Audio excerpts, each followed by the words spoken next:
Yan guys, oh. Hanggang ano na, oh. Lagpas na ng tuhod.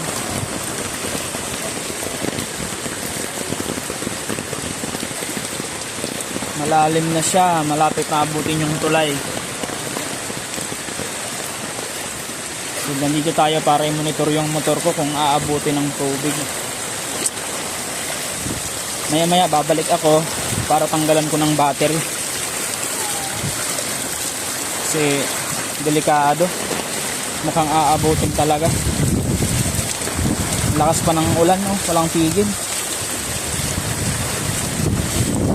Wala ako ng kapote.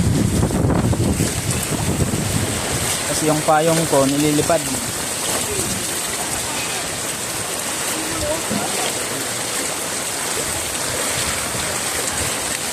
Yan. Malapit nang abutin yung tulay, oh.